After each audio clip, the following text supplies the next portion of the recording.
सर्दी में एक कमरा, एक रजाई, the rich and the poor man in winter. Tarapur कहकर एक गांव था। वो गांव बर्फीले पहाड़ों के नजदीक रहने के वजह से हमेशा उधर बर्फ गिरता था। उस गांव में नीरव कहकर एक धनवान था।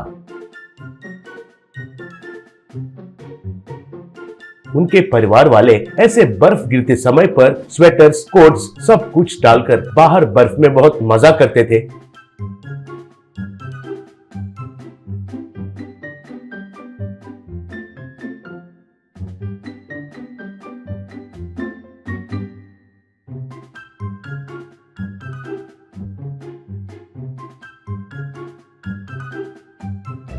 एक दिन ऐसे सब परिवार वाले मिलकर मजा कर रहे थे। तब उसी इलाके में रहने वाले गरीब बच्चे दिव्या और गणेश उधर आए।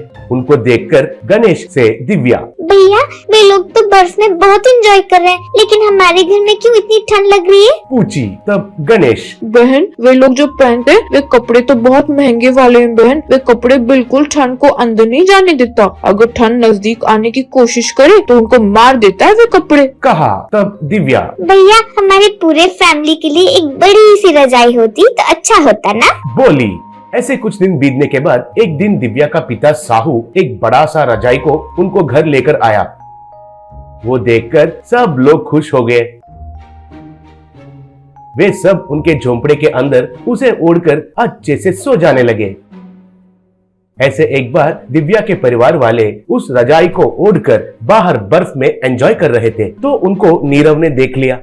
बाद में नीरव पुलिस को फोन करने के वजह से पुलिस वाले आकर साहू को गिरफ्तार करके रजाई को लेकर चले गए।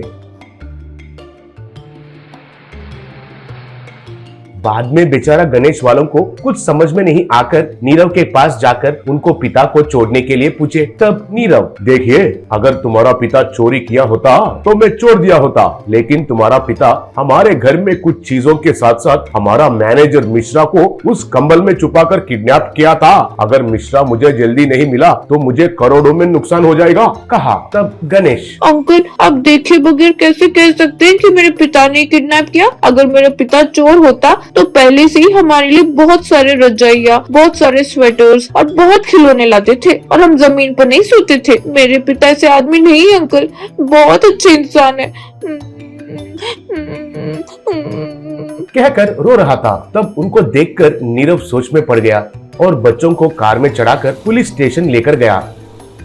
बाद में नीरव साहू से वो रजाई उसे कहाँ मिला है कहकर पूछा। तब साहू ने गांव के बाहर जेल के दीवार के पास मिला है कहकर कहा। तब नीरव के मन में, क्या जेल के बाहर मिला है? मेरा दुश्मन वो दीपक है। मिश्रा को मेरा बिजनेस सीक्रेट सब कुछ पता है कहकर उस दीपक को अच्छे से पता है और उसके ऊपर से मिश्रा आजकल उस दीपक के साथ मिलजुल कर रह रहा है कहकर मेरा स्टाफ लोग मुझे कह रहे थे। और सबसे बड़ा डाउट मेरा यह है कि वो जेलर खुद दीपक की जीजू है। ऐसा है तो वो मिश्रा जरूर उस जेल के अंदर होगा, लेकिन क्या कर सकते हैं? इन हालातों में किसके ऊपर भरोसा करना है और किसको ये बात कहना है, कुछ समझ में नहीं आ रहा है कहकर सोच रहा था। तब साहू नीरव से बात पूछा। तब नीरव साहू से सब कुछ बताया। वो बात सुनकर साहू, सर ये तो कोई परेशान होने की बात नहीं है। मुझे तो वैसे भी उस मिश्रा का किडनैप के केस में जेल में डालते हैं ना, मैं तो उस मिश्रा को अच्छे से पहचानता हूँ। मुझे अंदर जाने के बाद अगर वो मिश्रा दिखाई दिया और उसका मुंह नाक एकदम मार मार के चटनी बनाऊंगा, तब उसका इलाज के लिए उस जेल से चुपके से बाहर लाते हैं। तब आप उसको कैसे पकड़ेंगे आपकी मर्जी है सर। कहा। उस विचार के लिए नीरव साहू का तारीफ किया। अगले दिन जेल में जाकर साहू पूरा जेल में मिश्रा के लिए ढूंढना शुरू किया। उधर एक कोने में चुपके से खाना खा रहा मिश्रा को पकड़कर खूब पीटकर उसका मुंह और नाक एक कर दिया। तब मिश्रा उन घायलों को सह नहीं पाने के वजह से और जेलर को डॉक्टर को बुलाने का बहुत वक्त लगने के वजह से जेलर ने मिश्रा को और एक सेंट्री के मदद से उसके बाइक पर बीच में बिठाकर बाहर लाया। तब बाहर नीरव पत्रकारों के साथ, कैमरास के साथ रेडी था। जेलर को मिश्रा को वीडियोस निकालकर रेड हैंडेड से पकड़ लिया। ये बात ऊपर के अधिकारियों को पता चलने की वजह से जेलर का नौकरी चला गया और मिश्रा को जेल में डाल दिए थे। बाद में साहू को जेल से रिहाई किए। बाद में नीरव साहू का तारीफ करके उसके पास ही नौकरी देकर उसके साथ ही काम करवाने लगा।